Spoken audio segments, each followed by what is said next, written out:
Բարի երեկո, 5-րդ ալիքի եթերում հարցազրույցն է։ Այսօր ես զրուցելու եմ քաղաքագետ Մայր Հայաստան կուսակցության վարչության անդամ Ստեփան Դանելյանի հետ։ Պարոն Դանելյան, բարի երեկո։ Շնորհակալ եմ հրավերս ընդունելու համար։ Պարոն Դանելյան, Մայր Հայաստանը այս անգամ միացել էր Բարգավաճ Հայաստան կուսակցությանը, այսինքն համատեղ ներկայացում եք ընտրությունների ընթացքում առաջարկ Հայաստանին ծրագիրը, եւ այս գիշեր Բարգավաճ Հայաստանի հետ կապված տեղի ունեցան աղմկահարույց իրադարձություններ, խոսքը վերաբերում է երկու ընտրատեղամասերին, Բարաշենի եւ Մեղրի անուններով ասեմ, որ հասարակությունը հեշտ նույնականացնի, այդ ընտրատեղամասերում կենտրոնական ընտրական հանձնաժողովը որոշել է անվավեր ճանաչել քվեարկության արդյունքները։ Բարգավաճ Հայաստան կուսակցությունը սա որակել է իր դեմ գործողություն։ Ինչու եք համարում, որ սա հենց Բարգավաճ Հայաստանի դեմ կատարվող գործողություն է։ Ես չեմ համարում, որ այդ գործողությունը Բարգավաճ Հայաստանի դեմ է, այդ գործողությունը Հայաստանի հանրության դեմ է եւ ընդդիմության դեմ է, որտեղ խնդիրը շատ պարզ է, որ ընդդիմության ձայները 5 ձայնով պակասեն եւ արդյունքով գործող իշխանությունը ստանա 3/5-րդը, սահմանադրական օրենքներ փոփոխելու համար։ Այսինքն կեղծվում է հանրության ձայները, որոնք տվել են ընտրությունների ժամանակ, եւ սա իշխանության բռնազավթման փորձ է։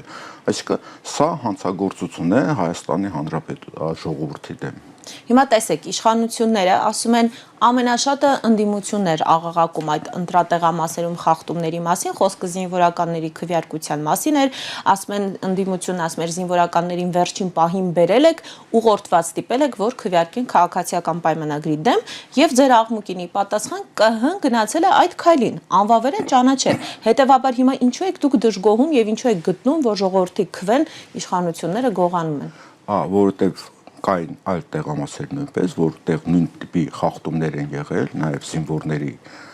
քվեարկության մասնակցությամբ, սակայն հենց այդ երկու տեղամասում են բանարել, անվավեր ճանաչել ընտրությունները, եւ երկրորդը ըստ սահմանադրագետների, որոնք բացատրում են, այսինքն այդ պետք է վերընտրություն այդ տեղամասում նշանակվի, ինչի համար, որտեղ այդ ձայները անվավեր համարելով փոխվում է, ազդում է խորհրդարանի կազմի վրա եւ քաղաքական իրավիճակի վրա։ Եվ դրա համար, այո, այս գործող իշխանությունը հերթական անգամ անօրինական գործողությունների է դիմում ժողովրդի քվեն իր ձեռքից խլելու համար եւ ստանալ այնպիսի խորհրդարան, ինչպիսին իրեն պետք է։ Այսինքն սա սահմանադրական խախտում է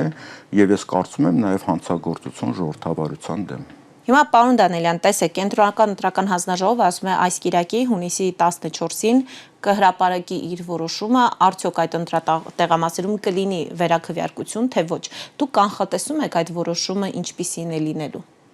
Ես կանխատեսումներով չեմ ուզում զբաղվել,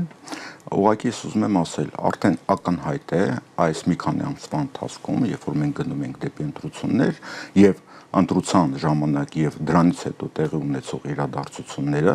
ցույց են տալի, որ Հայաստանում սահմանադրություն, օրենքներ չեն գործում։ Իրականում դա վաղուց էր հայտնի, իմ համար դա արդեն պարզ էր 2019 թվականին, թե 18 թվականին, երբ որ աննախադեպ աշխարհի մակարդակով աննախադեպ դեպքեր տեղի ունեցել, երբ որ վարչապետը հրահանգ էր տալի շրջափակել դատարանները, շրջափակում են, դատավորներ էին ծեծում, եւ որ սահմանադրական դատարանի կազմը անօրինական ձևի փոխվեց, դա նշանակում էր, որ իմ համար գոնե պարզ էր, որ մենք գնում ենք դեպի բռնատիրություն եւ այդ մարդը եւ իր շրջապատը ունեն որոշակի օրինական մտածողություն եւ կարմիր գծեր, բայց այն ինչ որ կատարվում է հիմա, սա արդեն աննախադեպ է, որտեղ պատկերացրեք ինչ է ասում այս գործող վարչապետը։ Ինքը ասում է, որ բոլոր այն մարդիկ, որոնք ձայն են տվել ընդդիմությանը, նրանք բոլոր ձայնը տվել են կաշառքով եւ ըստ էության նրանց օրենքից դուրս է հանում եւ համարում է թշնամի, հա, այսինքն արդեն բոլոր անհնար արդեն կարմիր գծերն են հատվում եւ Հայաստանում հաստատվում է բռնատիրություն, ոչ թե ավտորիտար ռեժիմ, այլ բռնապետություն, որը համար օրենքներ եւ այլն գոյություն չունեն։ Դրա համար ձեր հարցին պատասխանելով, ես ինչ սպասելիքներ ունեմ Կիրակի օրը։ Կիրակի օրը սպասելիքները այն կլինի, թե այս անձնավորությունը, որ հիմա վարչապետ է, իր մտքով ինչ կանցնի, ու դա կապ ունի օրենքների հետ, սահմանադրության հետ եւ այլն, ինչ մտքին անցնի, հրահանգը կտա եւ այդ հրահանգը կկատարեն։ Հնարավոր է, որ վերաընտրություններ այդ տեղամասերում չլինի, որովհետեւ իրեն պետք է ունենալ 3/5 ձայն խորհրդարանում։ Հաջորդ փուլում ինքը պետք է ապահովի 2/3-ը եւ դրա համար ինքը ցանկացած գործողությունների կդիմի։ 2/3-ի դեպքում ինչ կարող է անել։ Օրինակ կա մեկնաբանություն, որ կարող է սահմանադրական դատանին դիմեն եւ այդ ընդդիմադիրների տեղերը տան այլ կուսակցությունների եւ այդ կուսակցությունները արդեն ապահովեն անհրաժեշտ 2/3-ը։ Տեսեք, ձեզ հարցազրույց էր տվել փաստաբանը Օրբելյանը, շատ փայլուն հարցազրույց էր տվել։ Իդեպ հենց նա այդ կարծիքի կրողն է, իմ ասած։ Այո, ես իր հետ ամբողջովին համաձայն եմ, ուղղակի մի նրբություն գոյություն ունի, այսինքն մենք մտածում ենք այնուամենայնիվ, որտեղ այլ կերպ չեն կարող մտածել, օրենքների շրջանակում, սահմանադրության շրջանակում, այս անձնավորությունը այս կարմիր գծերը, օրենքներ, սահմանադրություններ կարելի է, չի կարելի եւ այլն ինքը դա չունի, այսինքն ինքը կարող է նույնիսկ մանդատները վերցնելու պարագայում գնա ցանկացած գործողությունների, բայց բոլոր դեպքում ներկա իրավիճակում ես կարծում եմ այո, պետք է մանդատները վերցնել եւ նաեւ նորից ուզում եմ հղիմանել պարոն Օրբելյանի վրա, պետք է անդադատական process-ներ հարուցել։ Պետք է դիմել սահմանադրական դատարան։ Մենք հասկանում ենք, որ սահմանադրական դատարանը կընդունի այն որոշումը, որը պետք է լինի այս վարչապետին, բայց այդ դատական process-ները պետք է տեղի ունենան։ Փաստագրել, հետո դրանք դիմել միջազգային տարբերությունների, իրավապաշտպան կազմակերպությունների, ԵԱՀԿ-ի եւ մյուս բոլոր հնարավոր կառույցներին եւ բոլորը պետք է այդ փաստագրման տվյալների վրա ընդունեն, որ Հայաստանում իշխանությունը անօրինական է, ոչ լեգիտիմ է։ Դա իր ազդեցությունը կունենա, որտեղ նույն Եվրոպական միությունում, Միացյալ Նահանգներում իհարկե կան քաղաքական շրջանակներ, որոնք ունեն ծրագրեր Հայաստանի հետ, եւ այս գործող վարչապետին կարմիր լույս են վառել ցանկացած կանաչ լույս են վառել ցանկացած գործողությունների համար, բայց այնուամենայնիվ այնտեղ կան նաև մարդիկ, որոնք իրավական մտածողություն ունեն կառույցներ, որոնք այնուամենայնիվ կարմիր գծեր ունեն, այս ամենը իր ազդեցությունը ունենալու է եւ երկրորդ պահը քաղաքական պահը շատ կարեւոր է, որովհետեւ ես կարծում եմ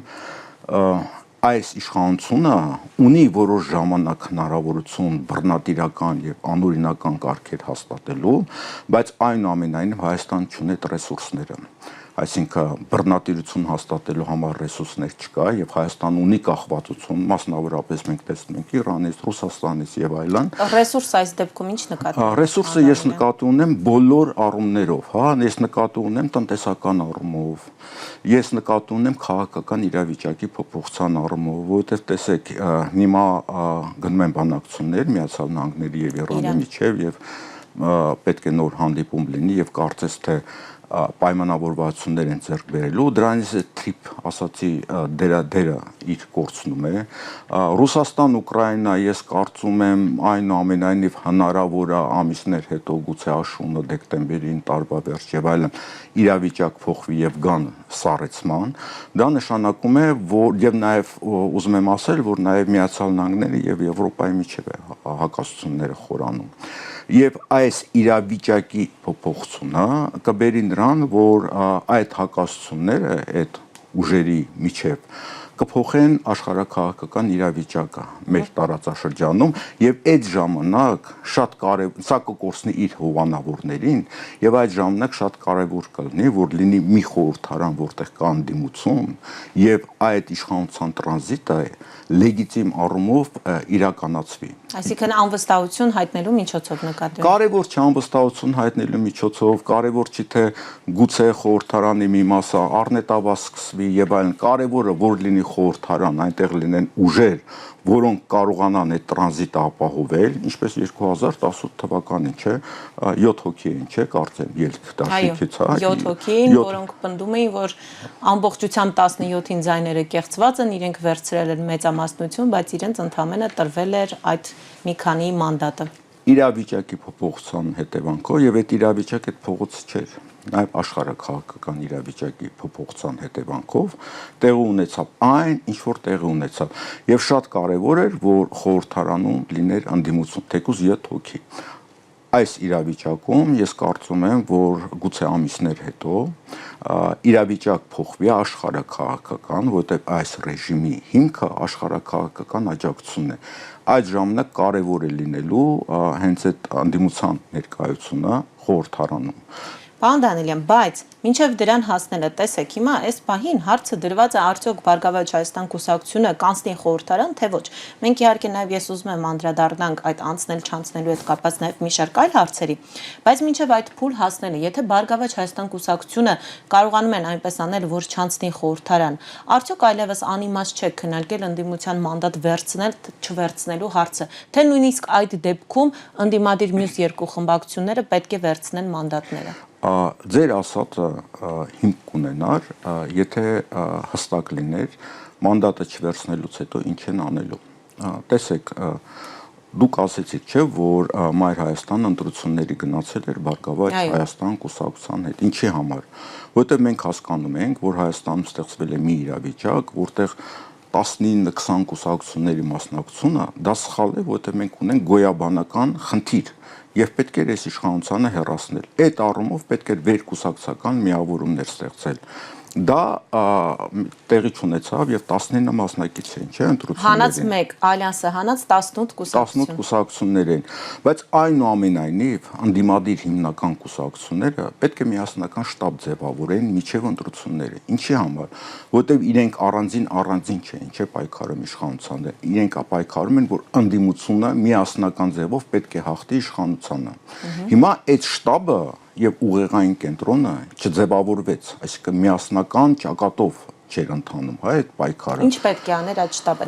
Նախ հաշվի առնենք, որ այդ շտաբում բոլոր ուժերը չեն կարող լինել, որովհետև այնտեղ ուժերի օրակարգերը տարբեր էին, ուժեր կային, որոնք իշխանափոխության դեմ ընդհանրապես չէին պայքարում։ Ես նկատի ունեմ գլխավոր Հիմա այդ շտաբը գլխավոր եռագլուխ հրեշը նկատի ունեմ, հա։ Դե եռագլուխ հրեշը իշխանությունների ասած հիմնականում այնուամենայնիվ մեծ ճամբարներով էր մասնակցում։ Այդտեղ կային նաև այլ ընդդիմադիր ուժեր, որոնք առանձին էին մասնակցում եւ նույնիսկ եթե չմտածված, բայց ձայներ փոշիացան նրանց մասնակցության պատճառով։ Օրակարգը որն էր։ Օրակարգը այն էր, որ սա գոյաբանական խնդիր է եւ մենք պետք է այս խնդիրը լուծենք, չէ՞, եւ նման ձևի են, չէ՞, ռետորաբանությունը, նման ձևի էր, չէ՞, եւ նման պայմաններում միասնական շտաբ եւ կոորդինացված աշխատանք չտանելը դա սխալ էր, բայց դա դնում ենք մի կողմ։ Հիմա մեր խնդիրը չէ։ Բայց միջով մի կողմ դնել, ես ուզում եմ դուք ձեր միտքը ավարտեք։ Ինչ կարող են անել այդ միասնական շտաբը, եթե լիներ։ Ինչ արդյունքեր դա տալու, ինչպես էր ազդելու այս ընտրությունների։ Միասնական գործողություններ կարող էին իրականացնել, միասնական հավաք կարող էին կազմակերպել ընտրություններից առաջ, իրենց քայլերը միմյանց հետ համաձայնեցնելը, սկսած ընտրությունից առաջ եւ սկսած ընտրության օրը։ Եւ երկրորդը, երբ որ ընտրության օրը երեկոյան, երբ որ այդ թվերը հայտնում էին, նրանք պետք է մի տեղում գտնվեին եւ միանգամից արձանագրեին, արձագանքեին, հա, եւ առավոտյան պետք է արդեն հանրահավաք տեղի ունենար։ Ես այդպես եմ կարծում, բայց հիմա ես սա քննադատության համար չեմ ասում։ Իմ խնդիրը այլն է, որ հիմա գոնե այս իրավիճակում միասնական շտաբ պետք է ձևավորվի, միասնական գործողություններ պետք է լինեն եւ նաեւ կենտրոնական ընտրական հանձնաժողովի արչեւ շատ մեծ ճնշում պետք է կազմակերպել, այնտեղ պետք է տասնյակ հազարավոր մարդիկ լինեն, այսինքն ցույց տան, որ այս անօրինականությունը չի ընդունվում եւ դա կարևոր է նաեւ միջազգային հանրության համար, հա, այդ միջազգային կազմակերպությունների համար, որովհետեւ այն հովանավորները, որոնք կանգնած են այս իշխանության մեջքին, պետք է տեսնեն, որ գոյություն ունի հանրություն եւ այն մարդիկ, որոնք արժեքային համակարգ ունեն դրսում միջազգային կառույցներ եւ այլն, իրենք պետք է տեսնեն, որ ժողովուրդը չի ընդունում այս անօրինականությունը։ Եթե ժողովուրդը ընդունում է այս անօրինականությունը, ուրեմն դա նորմալ է, ժողովրդին հասնում է։ Բայց գուցե անցել է մի քանի օր եւ ժողովրդի այդ ցասման պահը արդեն անցել է։ Ես անկախ ամեն ինչից, հենց այս ԲՀԿ-ի հետ կապված իրավիճակը համարում եմ, սա արդեն բոլոր հնարավոր սահմանները անցնել է նշանակում եւ հիմա պետք է ժողովրդին կոչ անել եւ ես վստահ եմ, որ 500,000-ից ավելի ձայն տված մարդիկ, որոնք ձայն են տվել անդիմությանը, դրանք հասարակություն են։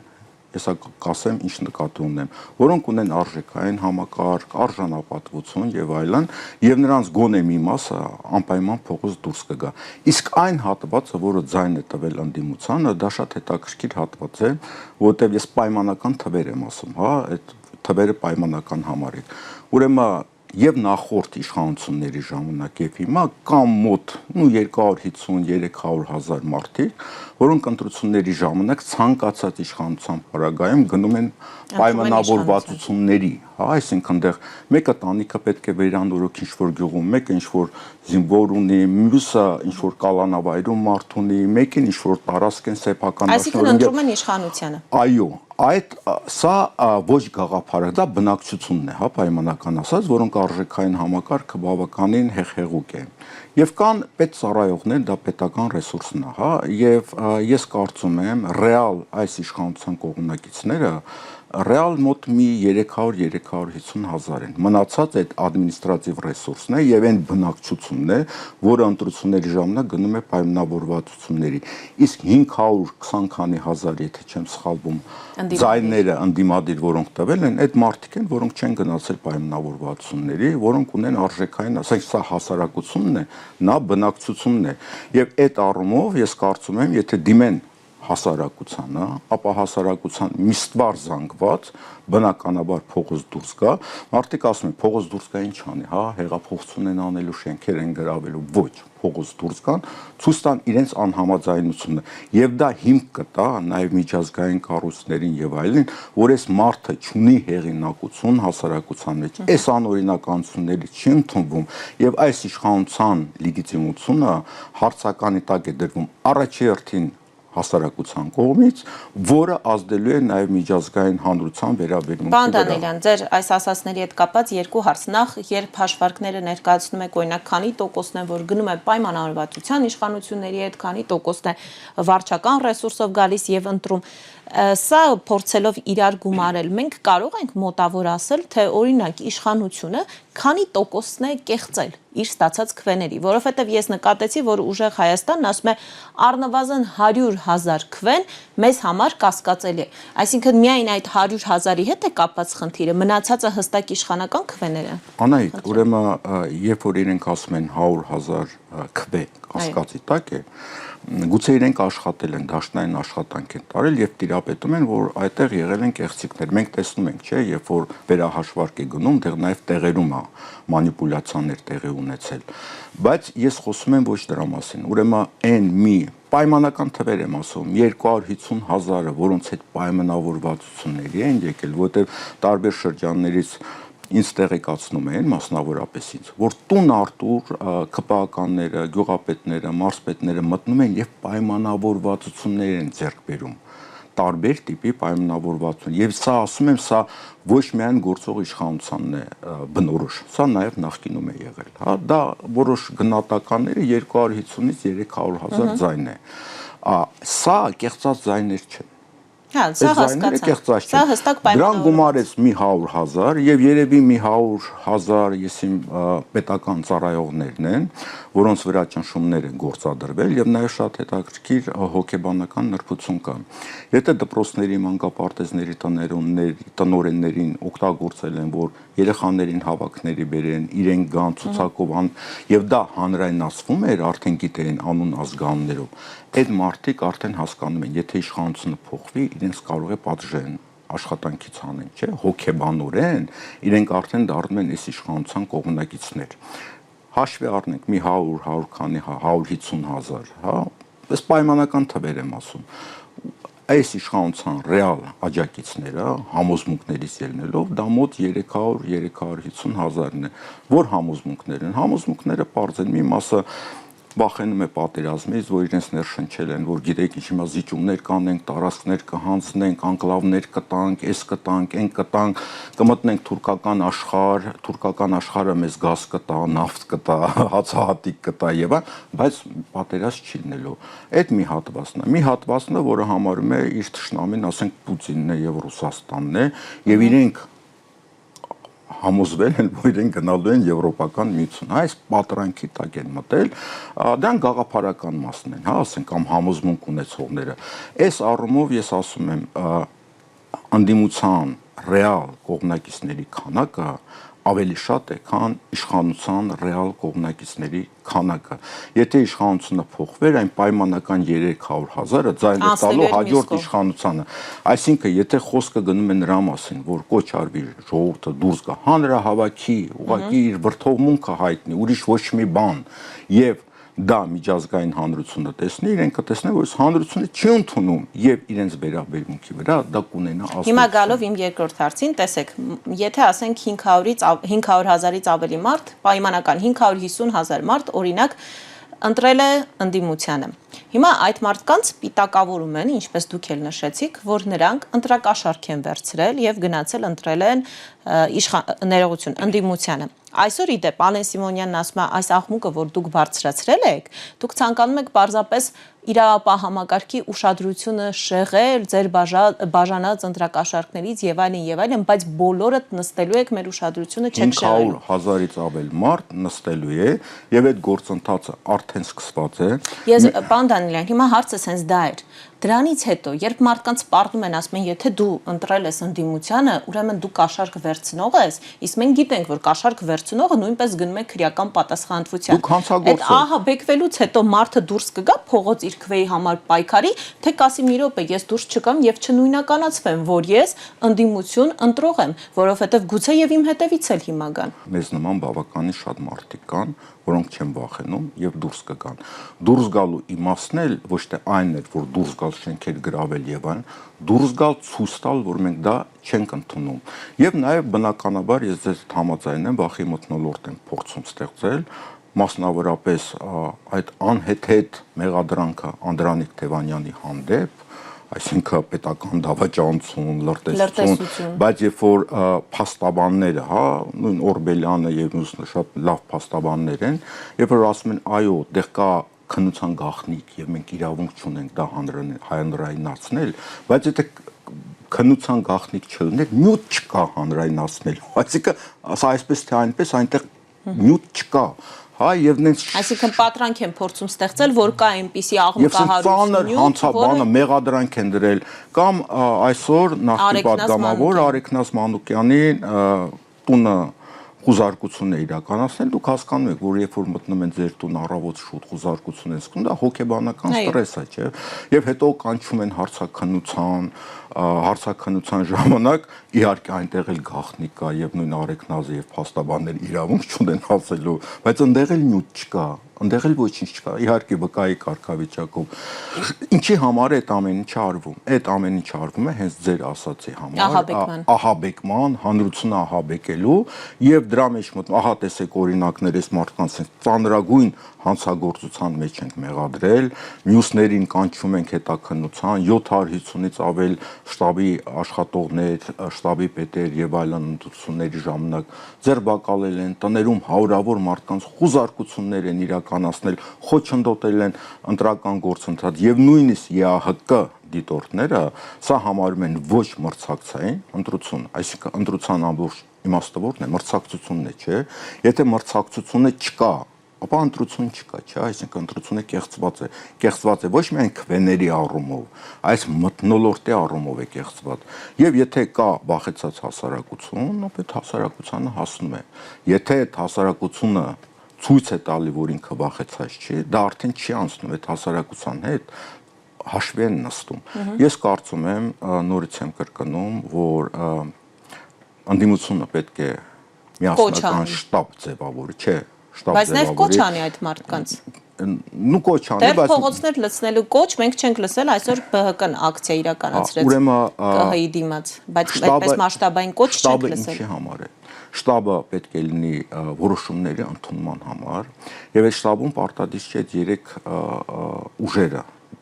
ներկա լինեն, հա, շտաբում կարող լինել հանրության լայն շերտեր, որոնք ունեն, ասելի, ես չեմ ասում շատ լայն, էլի, այսինքն եւ այդ աշխատանքը պետք է լինի թափանցիկ հանրության համար, որովհետեւ հանրության մի հատված պետք է մասնակից լինի, իր համար դա պետք է թափանցիկ լինի։ Ինչ են անում, ինչի համար են անում այդ որոշումները, ինչպես ընդունվեց, եւ հանրությունը պետք է իր բողոքը ցույց տա։ Եվ նաև նորից եմ կրկնում, շատ կարևոր են դատական գործընթացները, փաստերի հավաքը, սահմանադրական դատարան դիմելը, մարդու իրավունքների եվրոպական դատարան դիմելը, միջազգային կառույցներին դիմելը, եւ այդ դիմելը լինի փաստարկված։ Սա շատ ուժեղ ազդեցություն է ունենալու ժամանակի ընթացքում։ Ժամանակը ես ասելով նկատի չունեմ տարիներ։ Ամիսների ընթացքում սա իր ազդեցությունը ունենալու։ Ամիսների ընթացքում ես ճիշտ եմ հասկանում, որ դուք դա կապում եք աշխարհաքաղաքական փոփոխությունների հետ։ Նաև աշխարհաքաղաքական փոփոխությունների հետ, հնարավոր փոփոխությունների հետ, եւ նաև այս անօրինականությունների, այս հսկայական զանգվածը ցույց տալով, նաև միջազգային հանրության համար պարզ կլինի, նույնիսկ իրենց պատվիրատուների համար պարզ կլինի, որ այս իշխանությունը լիգիտիմ չի եւ այն պատվերը, որ իրենց տալիս է, ինքը չի կարող դա իրականացնել, որովհետև չունի հանրային աջակցություն։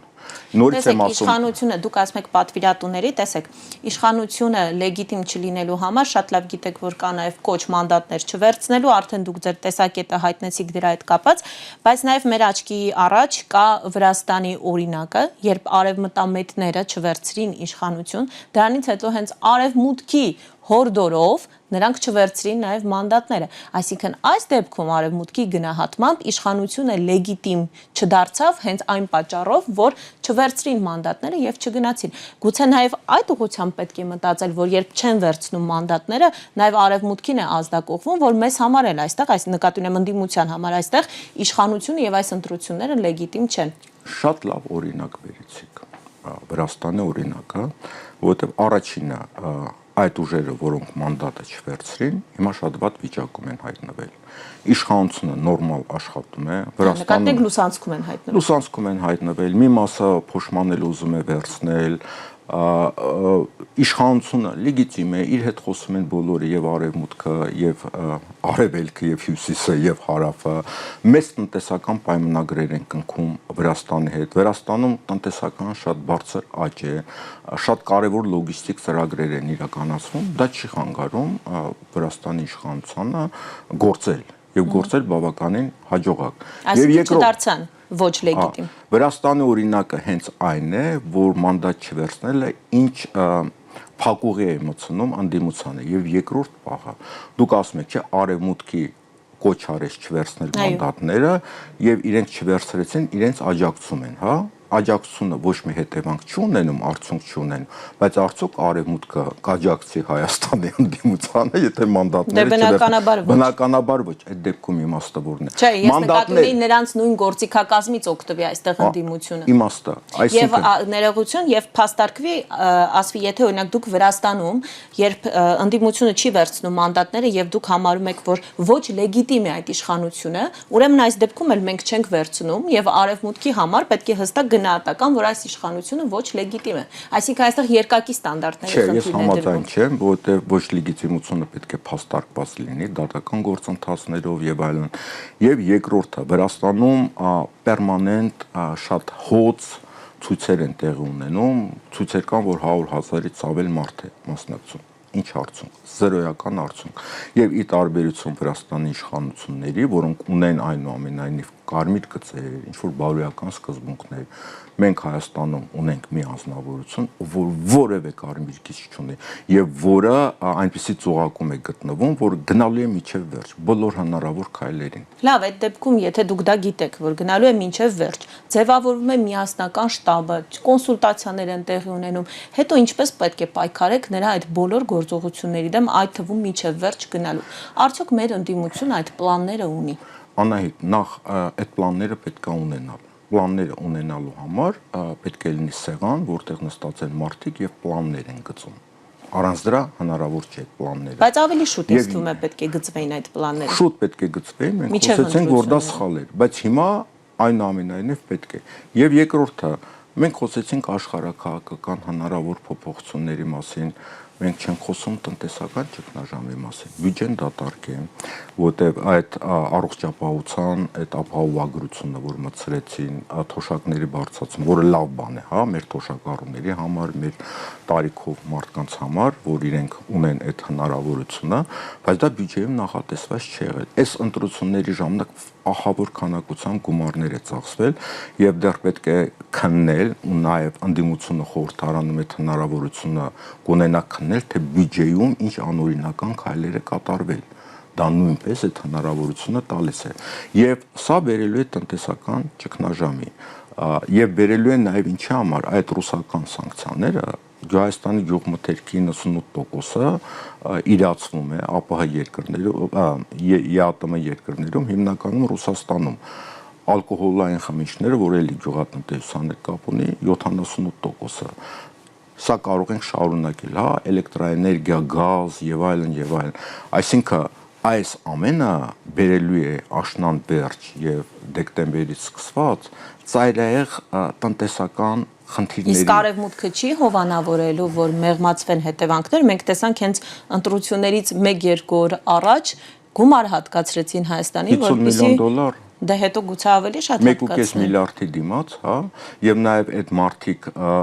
բիզնեսով են զբաղված, վաճառում են, աճացնում են, գումար են ստանում։ Այդ իրանց փոխպտտած, որ իրենք չաշխատեն, այդ 50 միլիոնն էլ, հա, եւ մյուսը ասում են ձեր ապրանքները արդեն Եվրոպա են գնում, Եվրոպա, ես կարծում եմ, դա ուղղակի ցուցադրական ակտ է եղել ընտրություններից առաջ, կյանքը ցույց կտա կգնա, թե չէ, ես կարծում եմ չի գնալու, եւ դա իր հետևանքները բերելու է արդեն աշնան վերջից եւ ձմեռվանից, այսինքն մենք մտնելու ենք ծայրահեղ տնտեսական ճգնաժամի մեջ, որտեղ դա հարվածելու է առաջերտին անապահով խավին եւ գյուղացիներին։ Եվ շատ մարդիկ արդեն տնտեսվարողներ եւ այլն մանր միջին արդեն խոսքի երբ որ իրենց հետ խոսում ես մտածում են արտագաղթի մասին, հա, այսինքն որտեվ այլ երբ պայքարել պատրաստ չեն, արտագաղթել պատրաստ են։ Դա էլ է շատ հետաքրքիր հոգեբանություն։ Ես կարծում եմ այս Հայաստանի իշխանությունը երկարատև կտրվածքով ավտորիտար կամ բռնատիրական համակարգ ձևավորելու ռեսուրս չունի։ Նաև արևմուտքից է չխոսում, արևմուտքը հիմա կաթիլ գազ է ման գալի, որ Եվրոպան կամ վառելիք է ման գալի, Հորմուզի միջանցքը փակ է, ռուսական գազից հրաժարվել են, չէ, նավթից եւ այլն, ինչ վիճակում է, հա, թանկանոց գազ ու նավթ են գնում Միացյալ Նահանգներից եւ այդ Ռուսաստանից կոչ էին անում, չէ, Հայաստանի նավահանգիստները պատրաստեք, որ Միացյալ Նահանգներից հեղուկ գազ ստանաք։ Սա իր ազդեցությունը ունենալու է։ Պարոն Դանիելյան, փորձենք նաեւ այս ռուսական հարաբերությունների հետ կապված ամփոփել մեր հարցազրույցը, սրան էլ կարճ անդրադառնալ։ Նիկոլ Փաշինյանը երաշխավորում է, որ ինքը կգնա Ռուսաստան եւ կկարգավորի այս բոլոր խնդիրները, թե գազի հետ կապված ասում է կան հստակ պայմանագրեր, որոնք իրենց ժամկետի մեջ են, դա կլուծվի, նա մինչեւ ընտրությունները ասում էր ես կգնամ Ռուսաստան, հիմա այս պահին Ռուսաստանում նրան չեն ընդունում։ Դեռ այս պահին, քանի դեռ չեն եղել ընտրությունների արդյունքները։ Բայց նաև մենք տեսանք այդ օրը, այդ գիշերը ժամը 2-ին, երբ Նիկոլ Փաշինյանը ասուլիս էր կազմակերպել, արդյոք նա ինչ-որ առումով մեսիջ չէր ուղարկում Ռուսաստանին, երբ նա ասաց, որ մենք այս պահին Եվրամիություն չենք գնում, բայց մենք փորձելու ենք մեր հարաբերությունները զարգացնել Ռուսաստանի հետ եւ մնալ ԵԱՏՄ-ում։ Հիմա գուցե Նիկոլ Փաշինյանը փորձի վերադառնալ դեպի Ռուսաստան եւ այդ ձեր ասած բոլոր տնտեսական հետևանքները հարթի եւ դրանով նաեւ փորձի նվազեցնել հասարակության դժգոհությունը։ Հիշում եք 22 թվականին ուկրաինական հատուկ գործողությունն անվանենք, ոչ թե պատերազմ, ինչպես տեղի ունեցավ եւ դրանից առաջ ինչ էր կատարվում։ Դրանից առաջ ուրեմն ինչ էր ասում Ռուսաստանի նախագահը։ Ռուսաստանի նախագահը ասում էր վերջ։ Ինձ թուղթ տվեք, ինձ թուղթ, գրավոր թուղթ տվեք ստորագրությունները դրած, որ Ուկրաինան ՆԱՏՕ չի մտնելու։ Ինձ այդ թուղթը բերեք տվեք։ Միջև ես այդ թուղթը չստանամ, ես խոսակցությունը չեմ շարունակելու։ Հիմա մեզնից է պահանջում։ Դա ուլտիմատում էր։ Հիմա տեսեք, այդ ուլտիմատումը ըստ էության դրված է Հայաստանի առաջ։ Իրենք ինչ են ասում։ Իրենք ասում են, նայեք, Ռուսաստանը Հայաստանի գյուղացու գործատուն է։ Հայաստանի գյուղացուն գործ տալիս է Ռուսաստան իր ապրանքը գնելով, իր լոգիստիկան օգտագործելու հնարավորություն տալով, նաև աշխատանք տրամադրելով, 3 անգամ էժան գազ վաճառելով, վառելիք վաճառելով, այսինքն Հայաստանի տնտեսությունը ռուսական դոտացիայի վրա է։ Դրան գումարած այլ ընտրանքային առևտուրը, ներմուծումները Հայաստանից դեպի Ռուսաստան։ Հայաստան տնտեսական բանկերը տեսնում եք, չէ, ինչ եկամուտներ ունեն, աննորմալ եկամուտներ ունեն։ Սա Հայաստանը ռուսական դոտացիայի վրա է նստած։ Հիմա իրենք այդ ուլտիմատումը դրել են եւ ըստ էության դա հստակ ասվում է։ Ասում են մեզ թուղթ բերեք։ Դուք օրենք եք ընդունել, որ գնում եք Եվրոպական միություն, չէ՞, դա օրենք է։ Հիմա դուք ասում եք մենք ձեզանից կօգտվենք այնքան ժամանակ, երբ որ ժամանակը գա, կասեն գնում են Եվրոմիություն։ Երբ այնտեղ մեզ կընդունեն։ Ասում եք, չէ, մեզ էլ հիմարի տեղ չդնեք։ Մեզ թուղթ բերեք, այդ թուղթը կամ հանրակրվեով լինի, հա, դրա համար ասում են հանրակրվե արեք, կամ նոր օրենք ընդունեք, որտեղ հրաժարվում եք, որ չեք գնում Եվրոմիություն։ Մենք ձեզ դոտացիայով չենք պահելու դե Եվրոպական միության գնալը, որտեղ Եվրոպական միության հետ մենք պատերազմական գործողությունների մեջ ենք գտնվում։ Լավ, կտանի այդ թուղթը Փաշինյանը Ռուսաստանին։ Փաշինյանը արդեն ինքը պետք է որոշի այդ թուղթը կտանի թե չէ, որտեղ ինքը արդեն ծուղակի մեջ է իրեն դրել, որտեղ տարիների վեր ասում ենք պետք չի Հայաստանը դնել ծուղակի մեջ, պետք չի Հայաստանը դարձնել աշխարհաքաղաքական պայքարի տարածք, կիզակերտ։ Ասում ենք բոլորի հետ ունեցի հարաբերություններ, Միացյալ Նահանգների հետ, Եվրոմիության հետ, Ռուսաստանի հետ, Իրանի հետ, Չինաստանի հետ, բայց ծուղակ մի մցրա մեզ, այդ օրենքը մեզ ծուղակ մցնել էր։ Հիմա այդ ծուղակ ինքը մցրել է, ինքը արդեն պետք է որոշում կայացնի, գնում է աջ, թե գնում է ձախ, որի պահանջը չկար։ Նման խնդիր դրված չի, իրենք են այդ խնդրի մեջ մտել, իրենց, չգիտեմ, գիտության առումով, թե ինչի առումով կամ իրենց համոզել են, որ այդպիսի օրենք ընդունեն արևմուտքից, որտեղ հիշում եք ովքեր են հավաքում, հա, այդ քաղաքացի արտախորհրդանական ուժերը։ Ահա, եւ Հայաստանը դրել են ծուղակի մեջ, որի կարիքը բացարձակապես եւ պահանջը չկար։ Հիմա ուլտիմատում է դրված այս գործող վարչապետի եւ ըստ էության Հայաստանի առաջ դուք մեզ հստակ թուղթ բերեք ստորագրություններով այստեղ եք թե այնտեղ եք եթե դուք այնտեղ եք գնացեք այնտեղ մենք ձեզ համար չենք պայքարելու բայց դուք այդ դոտացիաները չեք ստանալու ձեր գյուղմթերքը տարեք Եվրոպա վաճառեք որը բլեֆ է տարեք Թուրքիա վաճառեք որը բլեֆ է այդ գազը դուք կստանաք գուցե Ադրբեջանից ռուսական գազ Ադրբեջանի անունով դրա համար շատ եք վճարելու եւ այդ բանը ինչպես Ստեփանակերտում չէ Արցախում բացել փակելը կլինի Ադրբեջանի ձեռքում եւ դրա համար դուք պետք է վճարեք Ադրբեջանին վճարեք գուցե տարածքով եւ պատահական չէ որ ինքը ասում էր գազամուղ երկաթմուղ եւ այլն Հայաստանով անցնելու է դա նշանակում է որ Հայաստանի այդ տարածքը Ադրբեջանի եւ Թուրքիայի ազգային շահերի տարածք է հայտարարվելու եւ եթե այնտեղ միջանցքային տրամաբանություն եւ եթե այնտեղ որևէ միջադեպ տեղի ունենա եւ Թուրքիան եւ Ադրբեջանը իրավունք ունենան իրենց ազգային շահը պաշտպանելու համար զորք մտցնեն Սյունիք ինչպես Միացյալ Նահանգները չէ կամ մյուս երկրները հայտարարում են ասենք Աֆրիկայի ինչ երկրում մենք ունենք ազգային շահեր դրա համար մենք այնտեղ մտնում ենք հա Վենեսուելայում մենք ունենք ազգային շահ բայց այստեղ կարճ մեկ դիտարկում եւ փակենք հաղորդումը տեսեք Նիկոլ Փաշինյանն ասում է ես վերջապես ձեզ 100 տարվա երաշխիքով փաստաթուղթ եմ բերել խոսքը թրիփի մասին է այսինքն Միացյալ Նահանգները մեզ 100 տարվա կտրվածքով երաշխավորել են որ այդ տարածքը ամբողջությամբ մեր ինքնիշխանության ներքո է ինչպես են Ադրբեջանն ու Թուրքիան գալու այդտեղ զորք մտցնելու եւ իրենց ազգային շահը սպասարկելու ուրեմն այն մարդիկ որոնք հավատում են այս անձնավորության հայտարարություններին թող վերցնեն եւ կարդան այն փաստաթուղթը որը ստորագրվել է Վաշինգտոնում եւ որը ստորագրվեց օդանավակայանում, այդ Վենսի ժամանման ժամանակ։ Այնտեղ ինչ է գրած, հետո օդանավակայան, միջև այդ Վենսը եկավ, չէ՞, Հայաստան նախագահ։ Այդ թղթում գրած է, որ այս ինչ որ մենք պայմանավորվում ենք, որևէ իրավական եւ որևէ այլ պարտավորություն Միացյալ Նահանգների վրա չի լինում։ Այսինքն Միացյալ Նահանգները այս թղթերի համար որևէ պարտավորություն իրենց վրա չեն վերցնում եւ որևէ երաշխիք չեն տալիս։ Իսկ այդ թղթի վրա գրած է։ Այսինքն այդ թուղթը պարզապես այսպես դրական ցանկությունների արտահայտում է, հուշագիր է, այո, այնտեղ գրած է։ Եվ եթե այդ տարածքի նկատմամբ օրինակ Ադրբեջանը ունենում է պահանջ, դա որևէ հետևանքի չի հանգեցնում եւ չի պարտավորեցնում Միացյալ Նահանգներին դիմելու որևէ գործողության։ Առավել եւս, որ այդ ճանապարհը ուրեմն գոյություն ունի թուրքական աշխարհ գաղափարը։ Այդ թուրքական աշխարհի կայացմանը խանգարում է Հայաստանը առաջերտին Սյունիքը, իսկ մեծ հաշվով Հայաստանը։ Թուրքական աշխարհը դա արևմտյան նախագիծ է, ուղղված Իրանի եւ Ռուսաստանի դեմ։ Այդ թուրքական աշխարհի իմաստը դա է, եւ դա բրիտանական գաղափար է եղել դեռևս 19-րդ դարում Ռուսաստանի դեմ պայքարելու համար։ Հիմա եթե Ադրբեջանը այս տարածքը վերցնի, դա այդ գլոբալ ծրագրին չի խանգարում, հակառակ օգնում է։ Իսկ ով է պաշտպանելու Հայաստանը։ Հայաստանը ում է պետք։ Պարոն Դանիելյան, շնորհակալ եմ ես ձեզ։